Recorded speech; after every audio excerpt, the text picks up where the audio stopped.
এই যে নদীটা দেখছো, এই নদীর মধ্যে প্রচণ্ড স্রোত। অনেকদিন আগে আমরা এখানে চান করতে এসেছি, তত অতটা স্রোত ছিল না, আর এখন এসে দেখছি যে অনেক স্রোত। এই যে সিঁড়িটা দেখছো, এই সিঁড়িটা দিয়ে উপরে উঠতে হয়, আর উপরে অনেক সুন্দর ঠাকুর আছে, তোমাদেরকে দেখাতে পারলাম না কারণ ভিতরে ভিডিও করা অ্যালাউ নেই। বন্ধুরা, তোমরা সবাই কেমন আছো? আশা করছি ভালো আছো। আবার একটা নতুন ভিডিও নিয়ে চলে আসলাম, আর এখন বাসে চলেছে 7:30। এখন ভিডিওটা স্টার্ট করছি কিছু খেয়ে।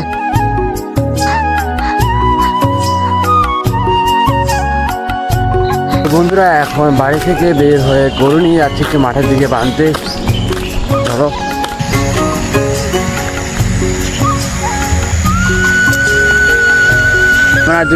আমি আর ভাই দুজনে গরু ছেড়ে দিলাম মাঠের মধ্যে, আর ছেড়ে দিয়ে এখন যাচ্ছি আমার ঠাকুরদা হাট চাষ করছে দেখতে। আর তোমাদেরকেও দেখাবো, সম্পূর্ণ ভিডিও দেখতে থাকো, স্কিপ করবেন না। আর দেখো সবাই কেউ কেউ ধান লাগিয়ে দিচ্ছে এখন, আর দেখতে পাচ্ছ ধান লাগিয়েছে। আর ওই যে দেখতে পাচ্ছ এখানটায় আমার ঠাকুরদা আর কাকু হাল চাষ করছে জমির মধ্যে। চলো গিয়ে তোমাদেরকে দেখাই।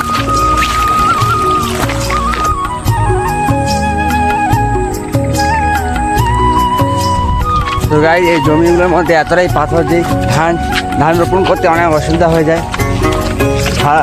তারপর কোনো সময় জল একদম শুকিয়ে, যখন অনেক রোদ্র করে একদম জল শুকিয়ে যায়, জল থাকেই না। তারপর বড় নদী থেকে আমাদের নদী আছে, ওই নদীর সবাই বড় নদী বলে ছিটে।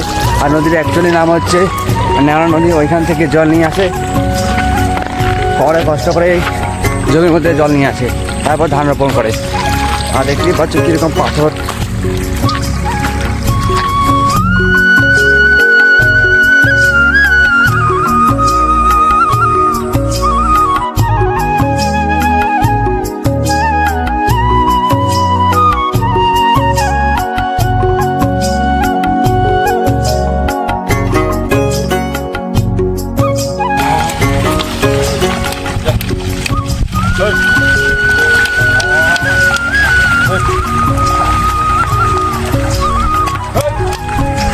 সো গাইস, তোমাদেরকে একবার দেখায় আমাদের পাশে নদীটা কীরকম স্রোত, আর নদীটা দেখতে কীরকম। আর এই যে দেখো আমাদের পাশে নদী, তোমাদের কাছে গিয়ে দেখাই, চলো।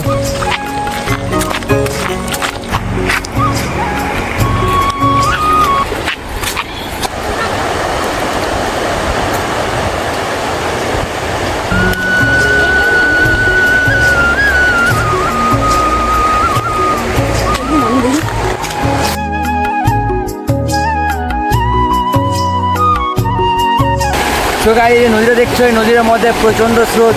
অনেকদিন আগে আমরা এখানে চান করতে এসেছি, তত অতটা স্রোত ছিল না, আর এখন এসে দেখছি যে অনেক স্রোত। আর দেখতে পাচ্ছি কিছু, আর নদীটার মধ্যে কিন্তু প্রচণ্ড পাথর। আর দেখতে পাচ্ছি পাথরগুলো কত বড় বড় পাথর, আর অনেক জলগুলো অনেক ঠান্ডা। আর ওইখানে নদীর ওই পাশে একটা গ্রাম আছে, গ্রামটার মধ্যে মানুষ থাকে। আর আমাদের পাশে গ্রাম, ওই পাশে গ্রাম, আমাদের ওই পাশে। আর দেখতে পাচ্ছ ওই দেখতে পাচ্ছ ওগুলো হচ্ছে রিসর্ট। অনেক অনেক ঘুরতে আসে থাকে।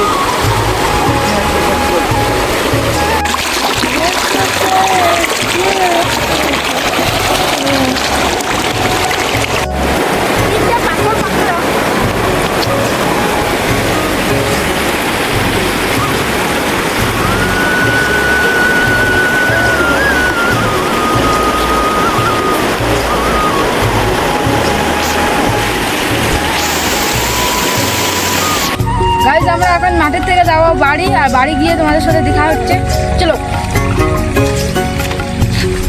তো গাইজ, মাঠের থেকে এসে একদম চান করে নিয়েছি, আর এখন খেতে বসবো, আর তোমাদেরকে দেখাবো কী দিয়ে ভাত খাবো। তাহলে সম্পূর্ণ ভিডিও দেখতে থাকো। গাইজ, এখন বসে খেতে, আর কী দিয়ে খাচ্ছি তোমাদের। এই যে এটা দেখতে পাচ্ছ, এটা হচ্ছে ভেন্ডি আর আলু দিয়ে একটা সবজি, আর এটা হচ্ছে ঘি দিয়ে ভাত।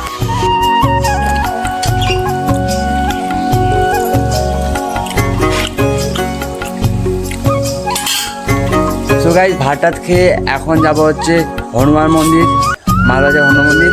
আর আমি যাবো, আর ভাই যাবে, আর মা যাবে, আর আমি যাবো, আমরা তিনজন যাবো। আর কী করে যাবো, আমরা যাবো আজকে থাড়ে করে। চলো তোমাদের থাড়টা দেখাবো।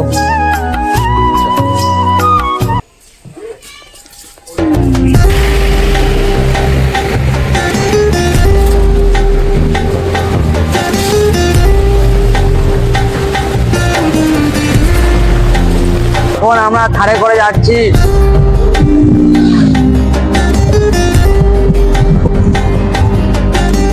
এই যে দোকানগুলো দেখছো, এই দোকানগুলোর মধ্যে পুজো দেওয়ার জন্য সামগ্রী জিনিস পাওয়া যায়। এখান থেকে তোমরা কিনে পুজো দিতে পারো।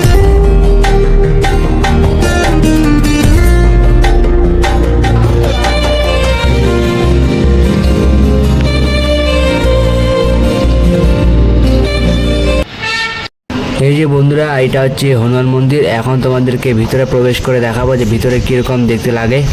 তো বন্ধুরা, আমার ভাই আর আমার মা ভিতরে প্রবেশ করছে। তো বন্ধুরা, এখানে তোমরা আসলে সময়টা একবার জেনে নাও। সকাল 6টা থেকে 1:30 পর্যন্ত খোলা থাকে এবং 3টা থেকে ওদিকে 7টা পর্যন্ত খোলা থাকে। এই যে সিঁড়িটা দেখছো, এই সিঁড়িটা দিয়ে উপরে উঠতে হয়। আর উপরে অনেক সুন্দর ঠাকুর আছে। ভিতরে ক্যামেরা অ্যালাউ নেই, তার জন্য তোমাদেরকে ভিডিও করে দেখাতে পারলাম না।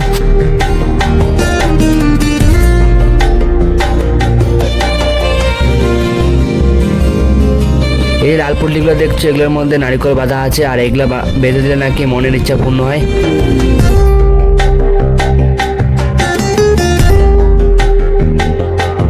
এই যেটা দেখতে পাচ্ছ, এটার মধ্যে যজ্ঞ করা হয়। আর এই যেটা দেখতে পাচ্ছ, এটা হচ্ছে শিবলিঙ্গ।